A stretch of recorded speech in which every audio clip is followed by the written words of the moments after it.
Hello, good evening and welcome to the Catalan Cymru revision session, the live session. Where if you've got any questions, then please feel free to put them in the question and answer at the top, and I'll endeavour to answer them as we go along. So, my name is Mr. Andrew Morell, and I'm a history teacher at Ysgol Uwchradd Llanidloes High School. And we've put together 4 separate revision sessions for you, which all focus on Unit 3, Option 8. So Mr. Doughton put together 2 sessions on making of the USA as a superpower, and I put together 2 sessions on civil rights. So what we've done is we have put these sessions together online, and we are doing this live session. The only thing is Mr. Doughton, unfortunately, is unable to make this live session tonight. So this live session will be slightly shorter, but Mr. Doughton will then put a video recording summarising his content up online as well. So just to be really clear, this is the American century. So this is content revision for the American century on Unit 3, and not for any of these other units, not for any of these other options as you go through, right? So just the American century. So what I did as I created my sessions for you is I tried to focus on drawing out the key concepts that you need to focus on. Now, I've done a previous recording through the Catalan Cymru revision sessions that focuses on managing content and focusing on the concepts. Now, these concepts that you've got are key terms, cause and consequence, turning point, significant individuals, similarity and difference, and there's one other which has just escaped my mind. By focusing on those key concepts, you limit the content that you need to know.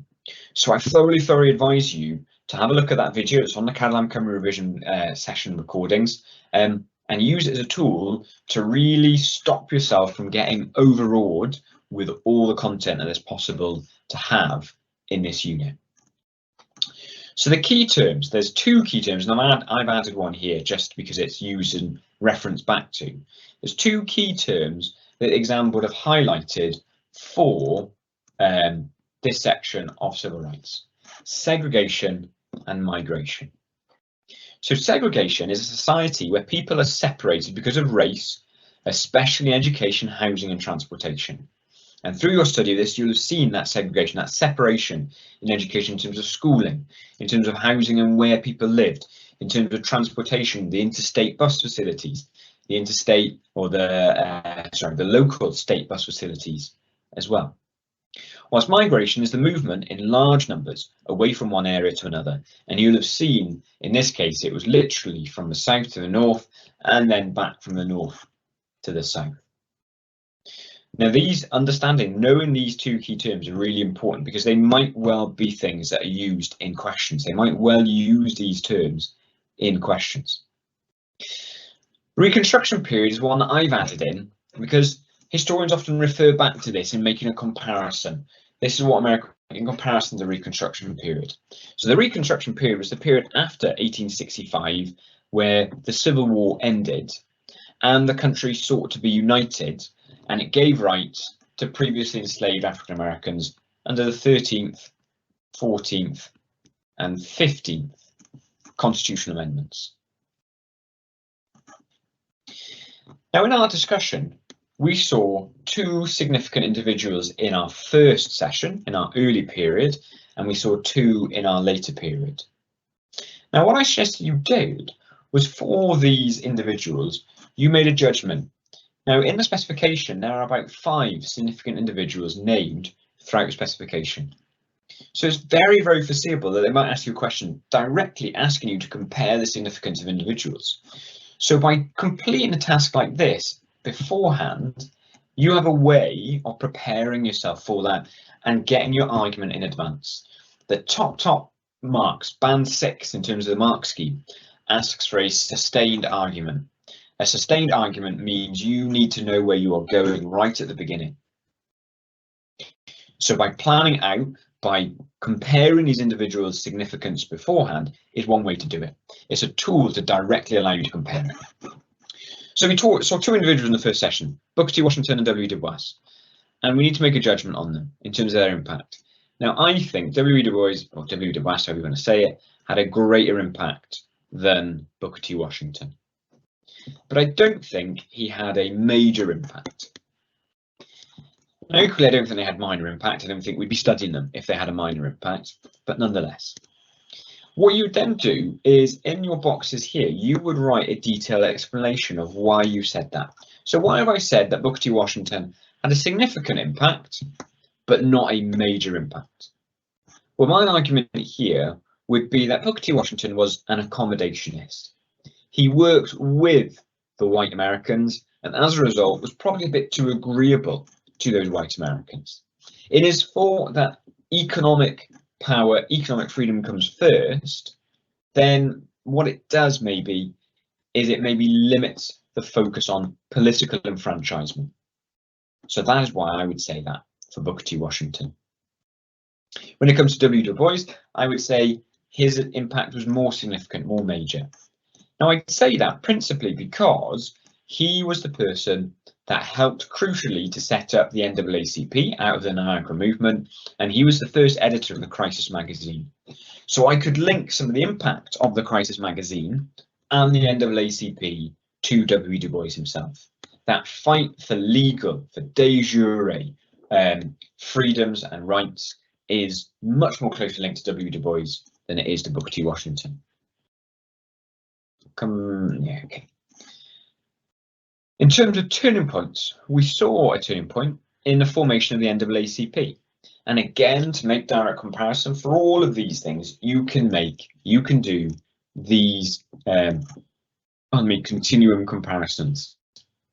So I've already said that W. Du Bois was a significant individual because of his ability to set up, or because of his role in setting up the NAACP. So I'm going to stick with that in terms of the NAACP's impact. Now, in terms of my logic, my reasoning here, I'd be focusing particularly on its long-term impact. The NAACP was not something that was overly important and in the short term when it was first formed, because in many ways when it was first formed, it wasn't necessarily supported by widespread African Americans. There was still quite a number that followed Booker T. Washington's leadership. But in the long term, it plugged away again and again and again at the same idea of fighting through the courts discrimination. And we can see that as far down the line in a specific example of the 1960s Little Rock Nine and Brown versus Topeka. You could almost argue, you can see it in the impact of Thurgood Marshall becoming the first African-American Supreme Court Justice, who was one of the main litigators, one of the main lawyers for the NAACP. So that long-term impact is what I would be using to argue that this was a significant turning point. Now, the one we didn't look at all in the video itself was the cause and consequence element.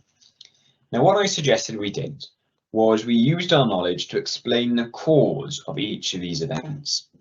So, what was the cause of the Jim Crow laws? Well, the cause was the wish to reassert political power of whites. I apologise, I've just forgotten the name of it. It's a good thing I'm not sitting the exam on it, I'm just helping out with the revision. The Plessy versus Ferguson.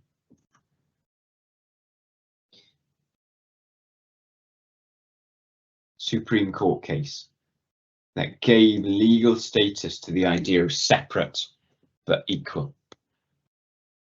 The specifics in the South. What caused the civil rights movement to happen? Well, it was the idea of peaceful direct action.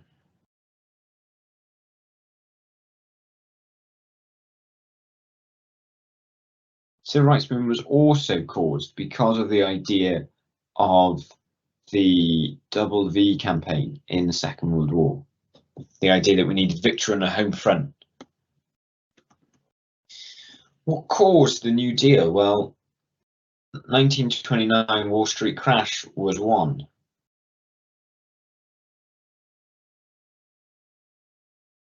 FDR's, Franklin D. Roosevelt's focus on the economy is another. A wish to help poor people. Oops, sorry.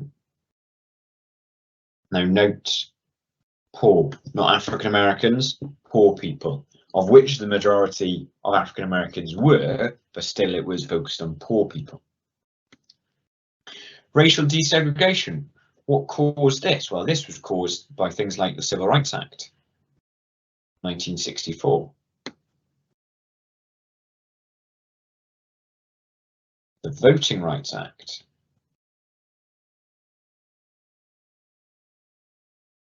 1965. Attitude changes.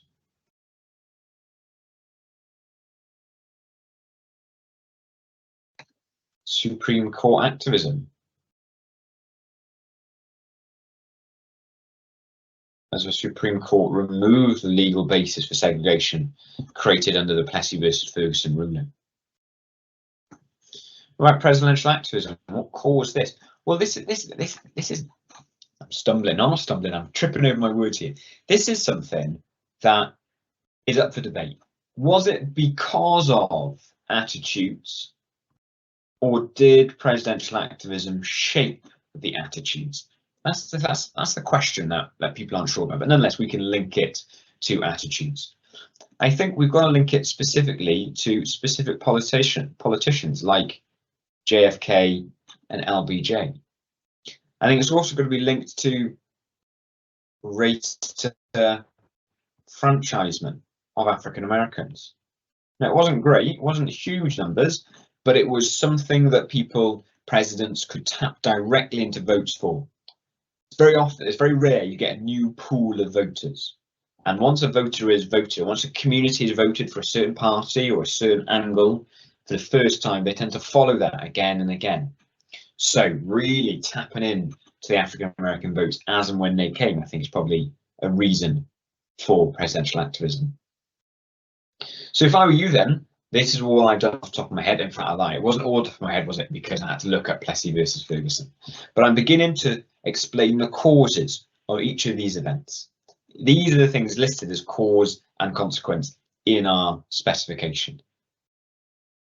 Now, by just looking at the causes, what you're doing is you're saying, well, I don't need to know every single detail about it. I don't need to know every single detail about the New Deal. I don't need to know about every single alphabet agency. I don't need to know about the improvement figures. I don't need to know about the difference necessarily between the North and the South.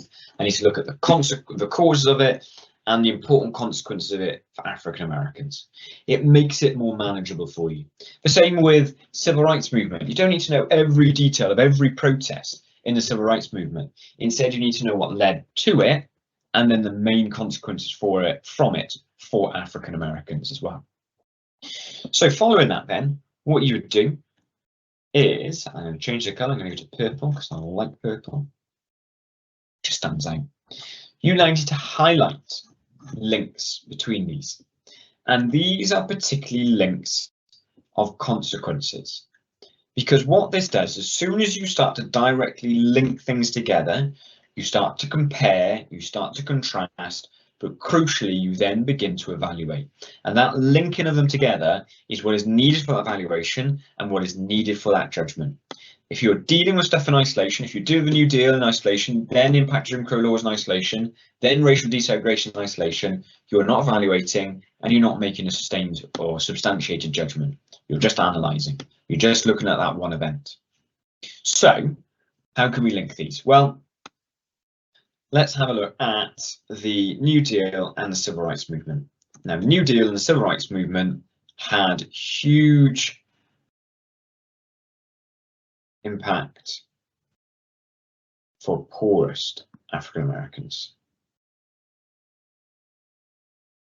Now, that's because this was aimed at poor people, and that's because the Civil Rights Movement was particularly focusing on the voting right, which was usually people who couldn't pass the literacy tests. Jim Crow laws and presidential activism. Well, presidential activism to some extent was the thing that was that last vestige that overthrew the Jim Crow laws. Without that presidential activism, they may well still be there. The southern states didn't seem keen to overthrow them. It relied on that outside influence of the president. About racial desegregation in the New Deal. Well, potentially this began with the New Deal.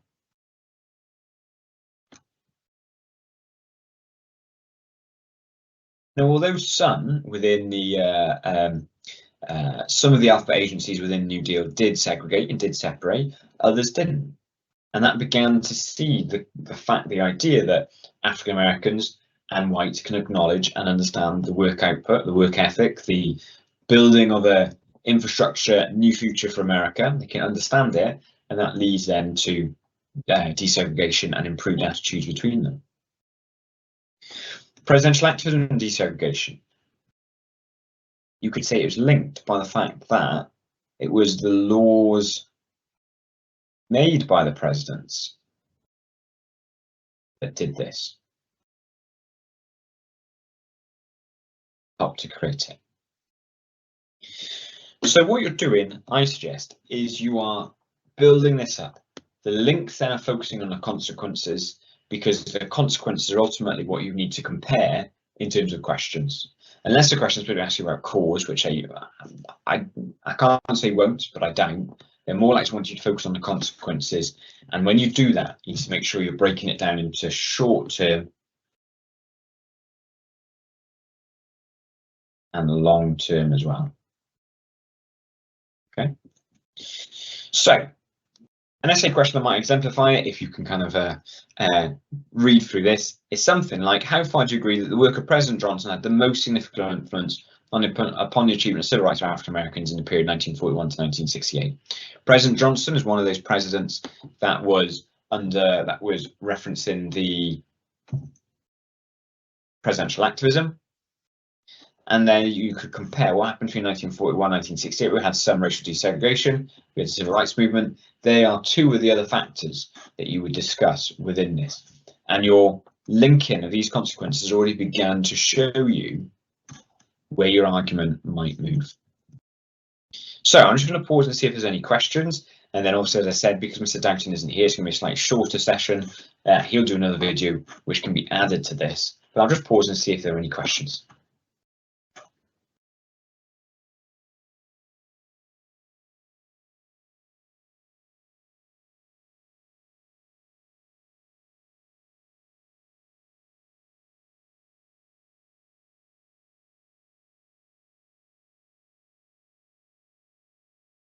Okay, doesn't appear like there's any questions. That's no problem. I hope you found this useful. Thank you very much for using this resource. And I hope you do very, very well in your history A level exams. And I hope you found these useful. Please feel free to give us some feedback. If you found any element particularly useful, or thought any element could be improved, we'd be grateful to hear the feedback. All the very best in your exams.